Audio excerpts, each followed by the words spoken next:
Bonjour, dans cette vidéo je vais vous présenter comment rédiger une demande d'intervention. Alors j'ai pas la science infuse, ce n'est principalement que du bon sens. Donc les entreprises ou même les différents services utilisent souvent le système de tickets avec des systèmes comme GLPI, comme OS Ticket ou tout simplement des systèmes propriétaires. Alors certains vont aussi utiliser le mail.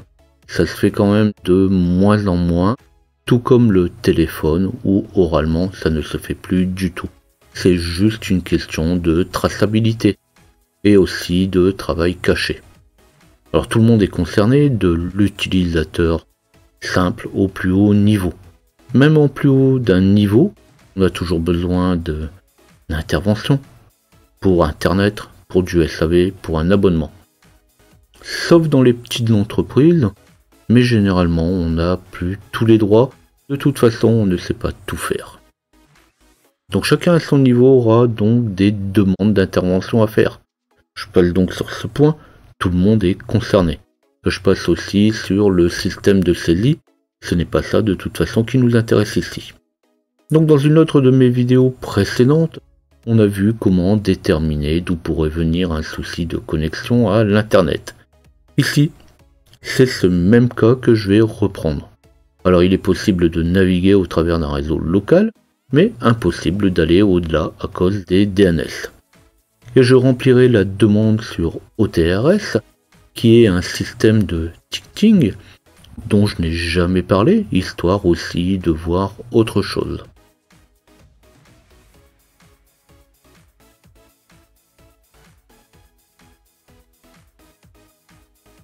Donc avant de me lancer dans la rédaction de ma demande, je vais quand même supposer que tout ce que j'écris ici, ou ce que je dis, je l'ai effectivement fait.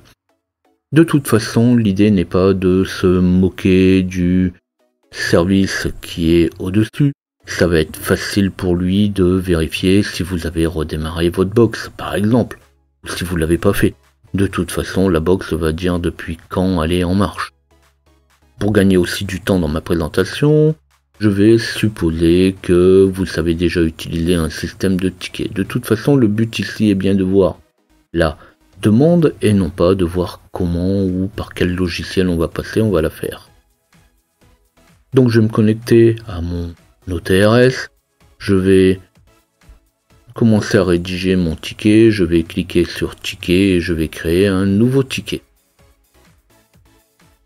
Donc suivant les programmes, suivant les logiciels, suivant le système de ticketing qui va être utilisé, ça pourra changer, la présentation pourra effectivement changer.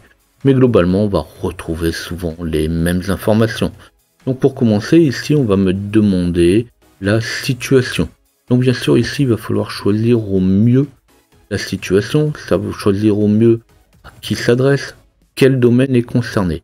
De toute façon, si vous adressez un ticket au système et qu'en réalité ce ticket est un ticket réseau, quand le service système va ouvrir votre ticket, eh bien il va percevoir que c'est pas pour lui et il va tout simplement le rediriger. Donc ça va être une perte de temps. Donc l'idée est bien de faire quelque chose de très précis si vous désirez avoir quelque chose qui fonctionne et qui soit rapide. Donc ici, j'ai pas trop le choix, je vais aller chercher la rubrique divers, MISC. De toute façon, j'ai pas d'autres choix possibles. Donc c'est ce que je disais, je vais prendre quand même le meilleur choix. Puis je vais rédiger le sujet. Donc là, je vais mettre tout simplement pas de résolution de non DNS.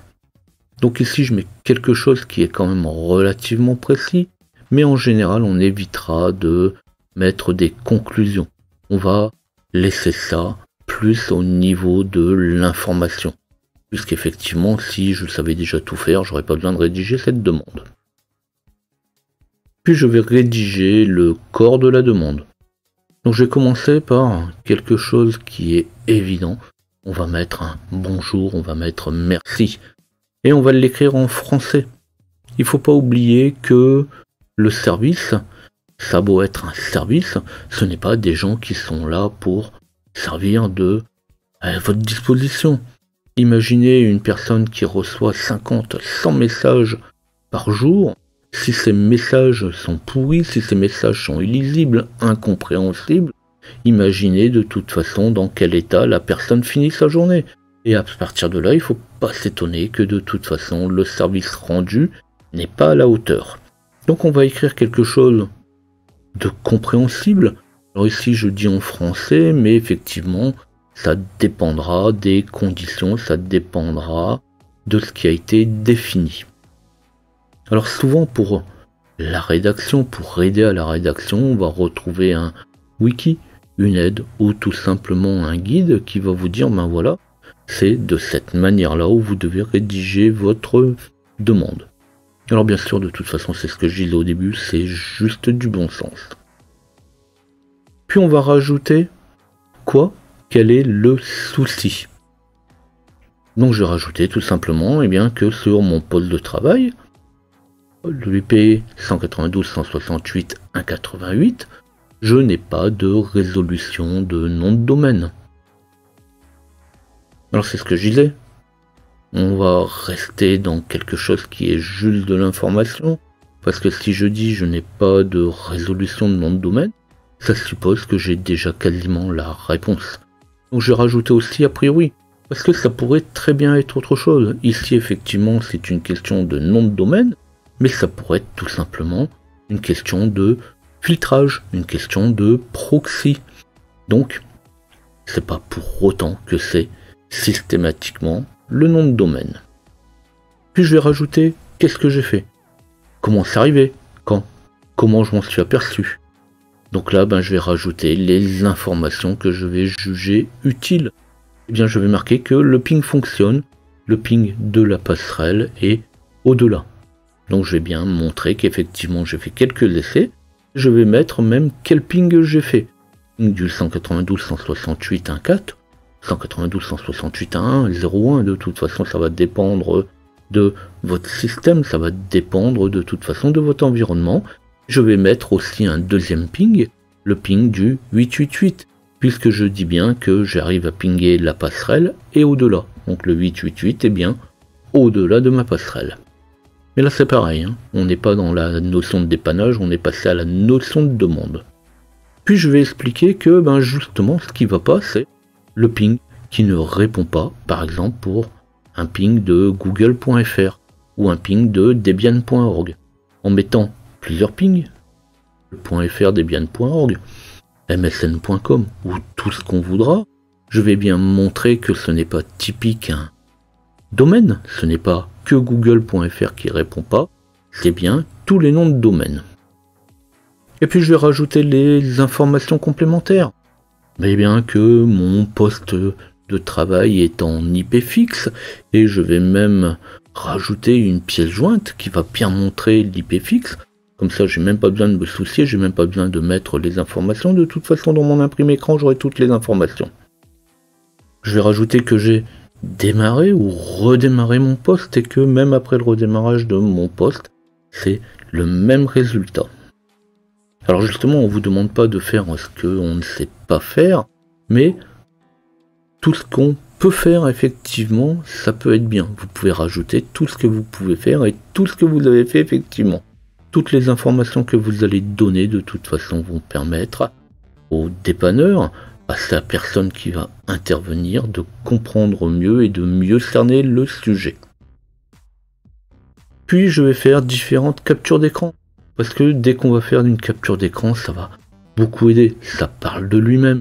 Ici, si je lance mon CMD, je mets un ping du 192.168.1.4.1.1.0.1 ou ce qu'on voudra, le ping du 888, le 8844, le 111, on va voir tout de suite qu'effectivement le ping répond. De toute façon, c'est affiché. Et pas de ping pour google.fr ou pas de ping pour debian.org. Dans le même imprimé écran, on voit bien que le ping des adresses IP fonctionne et on voit bien que le ping des noms de domaine ne fonctionne pas. Donc là aussi, ces captures d'écran, ça sera en fonction de l'outil, en fonction du programme de ticket que vous allez utiliser. Certains vont autoriser le copier-coller directement, d'autres devront passer par la saisie d'un nom de fichier. Puis je vais aussi capturer ma config. Alors justement, ici, si j'étais spécialiste, je verrais bien qu'il y a un souci. Ce n'est pas les bons DNS, mais c'est pas grave. Je n'ai pas besoin d'intervenir. Ça va être le niveau 1 ou le niveau 2 qui va le voir. Justement, si je l'avais vu, j'aurais directement dit, ben voilà, mes DNS ne sont pas bons. Et pour quelle raison les DNS sont pas bons? Eh bien, peut-être que je ne peux pas les changer, ou peut-être que ça a changé entre les deux. De toute façon, on vous reprochera pas de ne pas l'avoir vu. Par contre, ce qu'on peut vous reprocher, c'est de n'avoir rien fait, de n'avoir rien essayé. De toute façon, c'est ce que je disais tout à l'heure, tout ce qui est fait n'est plus à faire. Puis je vais terminer par la priorité. La priorité, eh bien, c'est quel va être le niveau de priorité de l'intervention. Est-ce que ça va être urgent? Est-ce que ça va être d'un bon niveau? Est-ce que ça peut attendre? Alors justement, si c'est votre première demande et puis vous dites « Ah ben, j'ai un souci d'IP, c'est hyper urgent parce que j'en ai besoin », on va certainement très vite vous dépanner. Le problème, c'est que la première fois, eh bien effectivement, on va tout de suite intervenir. Maintenant, si vous criez au feu pour rien, eh bien, les fois d'après, eh bien, on va pas se battre pour venir vous dépanner en priorité. Donc l'idée est bien aussi de choisir le bon niveau de priorité. Effectivement, si c'est urgent, on met que c'est urgent. Si ça peut attendre, eh bien on mettra que ça peut attendre.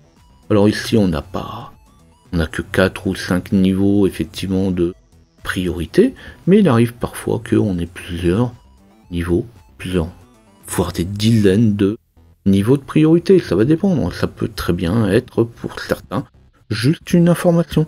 J'ai besoin d'une information.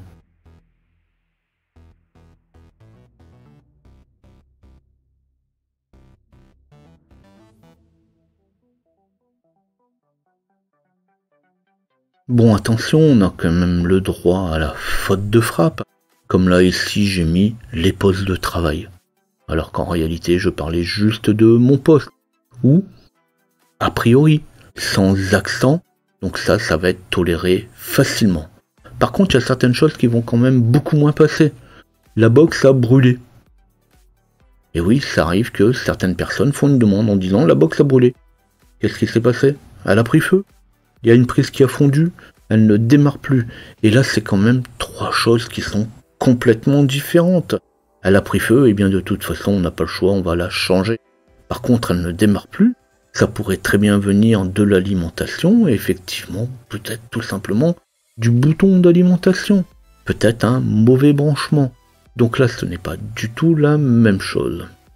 Donc forcément, quand vous allez mal rédiger une demande, ça va impliquer alors que le technicien doit vous contacter pour mieux comprendre.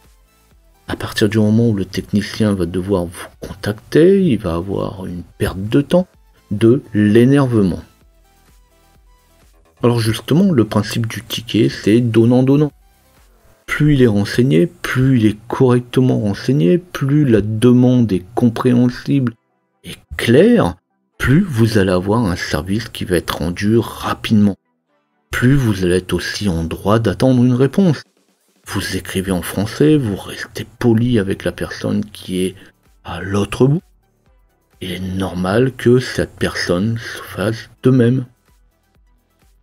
Alors, pas la peine non plus de refaire la demande dans 1 heure.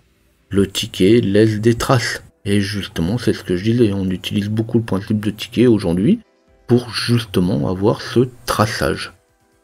Sauf pour certains organismes qui sont autonomes, mais généralement on a des remontées, du reporting, des résultats.